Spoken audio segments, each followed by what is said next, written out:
Hello friends, welcome to Bhanu sir சுவையடசல். வாங்க இன்றைக்கி புடலங்காய் பொரியல் சவுத் இந்தியன் ஸ்டைல் எப்படி பண்ணுறதுன்னு பார்க்கலாம். கடாயில் 2 டேபிள் ஸ்பூன் எண்ணெய் ஊற்றிக்கலாம்.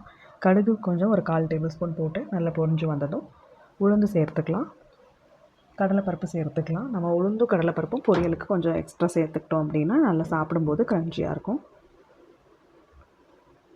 இப்போ அடுப்பை சிம்மில் வச்சு உளுந்தையும் கடலைப்பருப்பையும் நம்ம பொன்னிறமாக வறுத்துக்கலாம். தீய விடாமல் இது ஒரு நல்ல ப்ரௌன் கலர் வர வரைக்கும் நம்ம நல்லா வறுத்துக்கலாம்.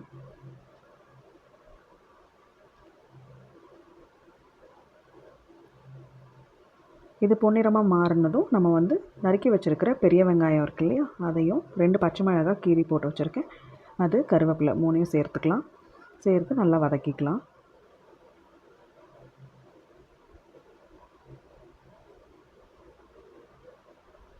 வெங்காயம் எல்லாம் நல்லா வதங்கினதுக்கப்புறம் நான் புடலங்காயில் நான் மேலே கீரி, அதாவது கத்தியில் மேலாப்பில் கீரி வச்சுருக்கேன்.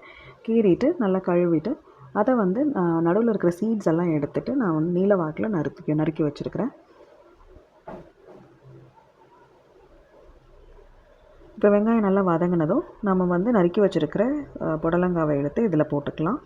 போட்டு அதையும் நல்லா வதக்கிக்கலாம். எனக்கு இன்றைக்கி நாட்டு புடலங்காய் கிடச்சிது. ஸோ அதை நான் இந்த மாதிரி கீரி எடுத்து நல்லா வாஷ் பண்ணி இதை நல்லா இந்த ஒரு நீல வாக்கில் கட் பண்ணி எடுத்து வச்சு நான் இன்றைக்கி வதக்கியிருக்கேன். உங்களுக்கு எந்த ஷேப்பில் வேணுமோ நீங்கள் அந்த மாதிரி கட் பண்ணிக்கலாம். இதுக்கு ஒரு 1/2 டேபிள் ஸ்பூன் அளவுக்கு உப்பு சேர்த்து நல்லா வதக்கி தட்டு போட்டு மூடி வச்சு அந்த ஆவிலேயே நம்ம வேக விட்டுக்கலாம். இது தண்ணி விடுற காயின்றனால அதிகம் தண்ணி தேவையில்லை. வதங்கிறத பார்த்துட்டு நம்ம தண்ணி சேர்த்துக்கலாம். இப்போ இதிலே நல்லா வெந்து வந்துட்டுருக்கு. தண்ணி சேர்க்க தேவையில்லை. இதிலே நல்லா தண்ணி விட்டு வெந்து வந்துட்டுருக்கு. நம்ம இப்போ காய் எடுத்து நசுக்கி பார்த்தோன்னா எந்த அளவுக்கு நம்மளுக்கு தண்ணி தேவை, இல்லை இதிலே வெந்துடுமான்றது தெரிஞ்சிடும்.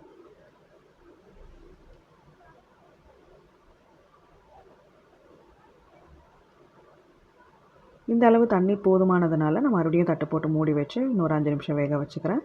இப்போ நல்லா காய் வெந்து வந்துடுச்சு. இப்போ தேங்காவை துருவி வச்சுருக்கேன் ஒரு 2 டேபிள் ஸ்பூன் அளவுக்கு. அதை எடுத்து நல்லா கலந்து விட்டு இந்த சூட்டுலேயே நம்ம நல்லா கலந்து விட்டுட்டோம் அப்படின்னா நம்மளுக்கு சுட சுட புடலங்காய் பொரியல் தயாராகிடும். இது நம்ம காரக்குழம்புக்கு, எந்த ஒரு புளிக்குழம்புக்கோ இல்லை எதுக்கோ நம்ம சைட் டிஷ்ஷாக அதை தொட்டு சாப்பிடலாம். ரொம்ப நல்லாயிருக்கும். இந்த பொரியல் செஞ்சு பார்த்துட்டு எனக்கு எப்படி இருக்குன்னு எனக்கு கமெண்ட்ஸில் சொல்லுங்கள். தேங்க்யூ.